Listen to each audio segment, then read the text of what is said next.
Welcome to CSCI 1100 Week 4. This week we'll be talking about computational thinking and programming. So let's get to our presentation. One more minute. And there we go. So an intro to programming, a very high level introduction. All right. We've talked about this a little before. Software is the code that allows your computer to do tasks. It is the instructions that the computer runs on. There are two major categories of software. There's application software and there's system software. The programs you use to do tasks like browsers and games and PowerPoints and word processors and so forth and so on, that's application software, which sits on top of the system software. This is the operating system. It is the code that manages the hardware and allows application software to operate. Examples of operating systems include Windows, Mac OS X, Android, iOS, and Linux. All right. You could also include MS-DOS in there too. That is the software that allows the computer to run. It's what handles all the direction and all the components of the computer. So computer hardware is not very smart. It isn't. The CPU in your computer, your tablet, or your laptop only understands a limited set of very specific, very simple commands. All right? The commands take the form of binary numbers, a numbering system composed of ones and zeros. That's known as machine language when it's down to just ones and zeros. Humans do not typically read or write binary numbers. So programmers have created a large number of human-friendly programming languages, or what we call higher-level languages, to make it easier to program. Programs written in a human-friendly programming language are translated into machine language by programs called compilers. A single command in one of these languages may be translated to many machine language commands. These high-level languages enable programmers to write complex, affordable software. All right? So you can take a language, say like C++, and write many programs in it. And then that's compiled into machine language. All right? But one line may be several machine language commands. The high-level languages allow us to do more complex programming while keeping it still affordable because we can write it faster. But wait, you're not a CS major. What does this have to do with you? All right, we get this question a lot. All right, why are you teaching me programming when I'm not a CS major, when I'm an art major or a physics major or a business major or a history major or what have you? It's because more than you probably think it has to do with you. A 2016 survey showed that nearly half of all jobs that pay more than $57,000 per year requires some coding skills. Okay? That's more than half of all jobs that pay more than $57,000 a year. Jobs that require coding skills pay $22,000 more on average. Even if you never work in a job that requires coding skills, you need basic problem-solving skills, right? We've all used them in jobs that we've had.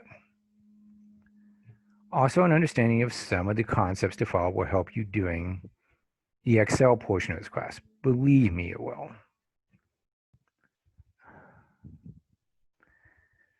All right, Commands in high-level programming languages still typically do simple things, right? Things like store or read a value, right? Pull a value in or out of a variable, compare a value to another value. Are these the same? Is one greater than the other? That kind of thing. Choose an action based on a comparison outcome. That'd be like an if statement or something of that nature, okay? Read input. User input is what we're talking about, and produce output.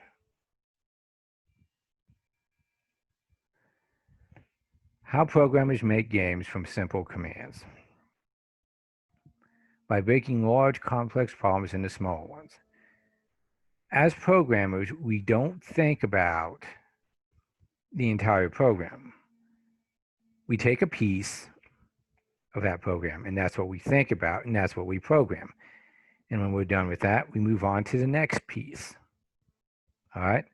It's kind of like putting a puzzle together. You don't try and do all the pieces at once. You do it piece by piece.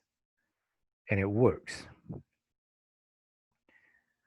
Further decomposing problems until programmers can solve them with available tools. All right?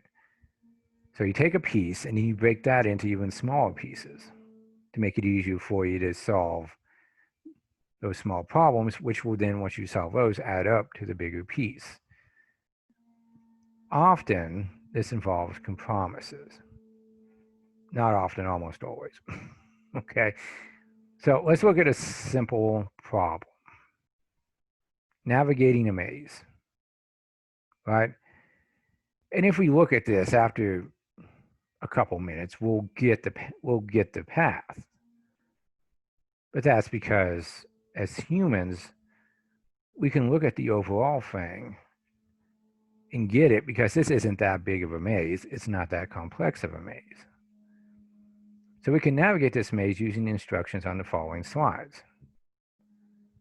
Assume red is the entry point and green is the exit. Assume that up is north. So start facing the entrance here. Walk forward, walk forward, walk forward. Turn east. Okay, walk forward. Turn to face south. So you're here facing south now. Walk forward, face west, walk forward, face south. Okay, walk forward, turn to face east, walk forward, walk forward, walk forward. Okay, you getting the idea here? Face entrance, which is north. Right, walk forward 3 times. Turn to face east. Walk forward once. Okay. You get the idea, is what you get. Okay.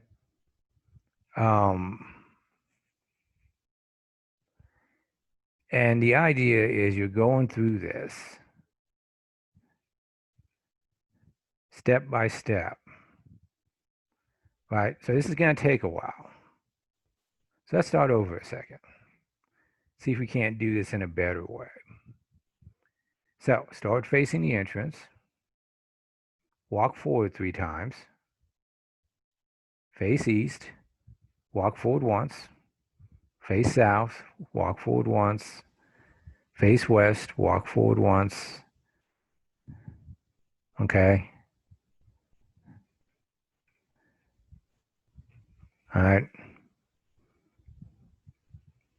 Turn face east. Well, you forgot one step. But face east.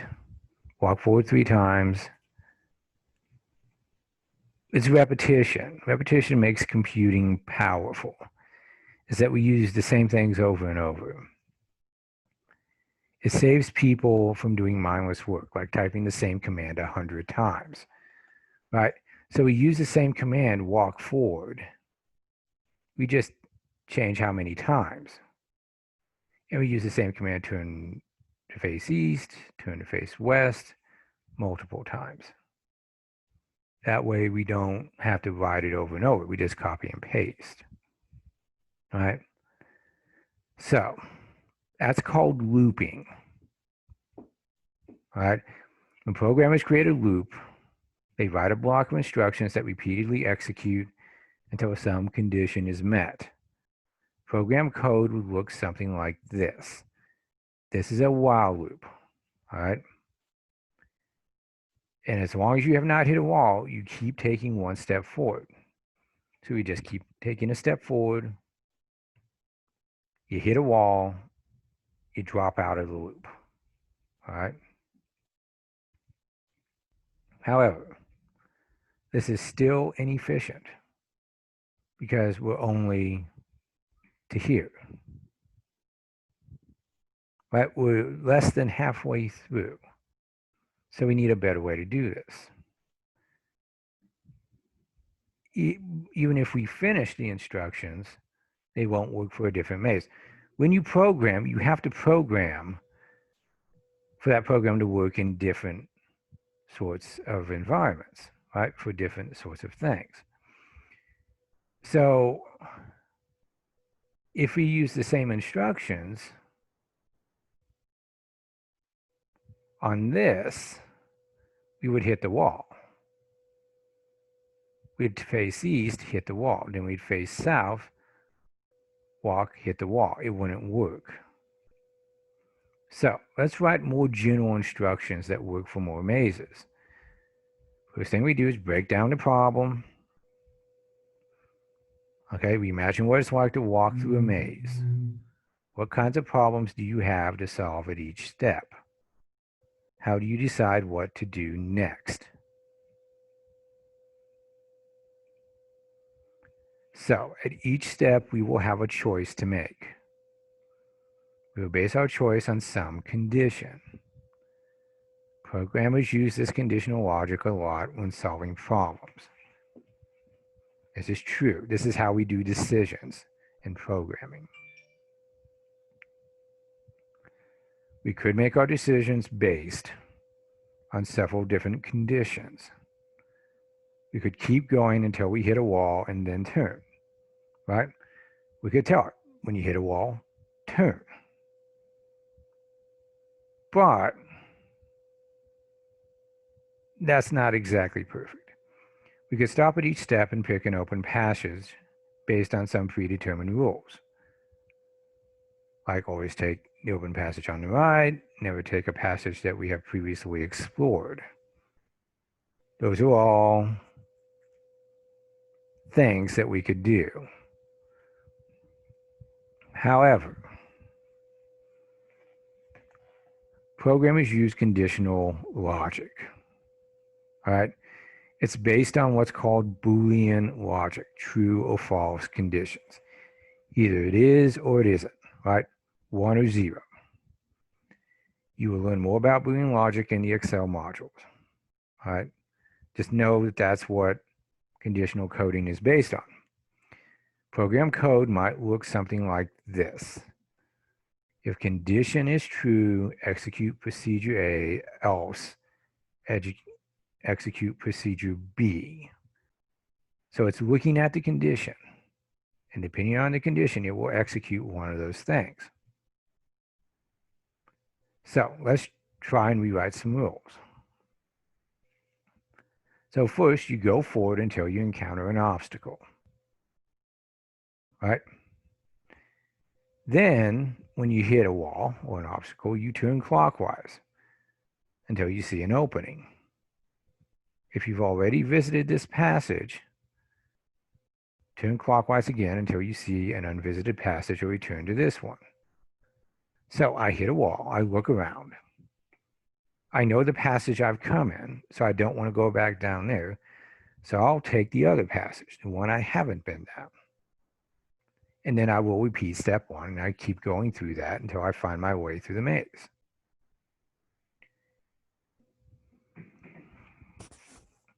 If the rules work, can they be improved to walk a maze more efficiently? Well, that's a good question, right? Because you want to make your program as efficient as possible. So if they don't work, how do we fix them? Well, you test them, you see where they go wrong, and you figure out how to fix them. That's part of programming, is testing and fixing. So, for today's homework, since we don't have lab, we're going to be using Scratch, a free visual programming language. No worry, we're not going to make you write code. It's all drag and drop, all right? You just drag it from the left and drop it into the workspace. You'll use some of what we discussed, namely looping and conditional logic. Now, let me click on Scratch. Now, first you got to read your computational thinking chapters here. Then you take your computational thinking quiz, and then you can click on Scratch. You'll download it, okay? Just like so. Don't worry. And this is it. And I even have a link in here to take you to the web page. You click that, and it takes you to the web page. Give it a second. This was created by MIT. And this is Scratch. It's a visual programming, all right? And to do stuff, you just drag and drop stuff in. All right, the instructions tell you exactly what to do, where to find stuff, how to put it in, how to run it, all right, how to save it, all that stuff. Now, if when you come up to File, all right, and you click Save to your computer, or you don't have that, okay, just take a picture of the finished product like this, of the screen, okay, drop that in a Dropbox, and I'll give you a grade. Okay? That'll be fine. All right. That's week 4. So let me stop the share. Thank you all for listening. I hope you have a good week. See you all next week.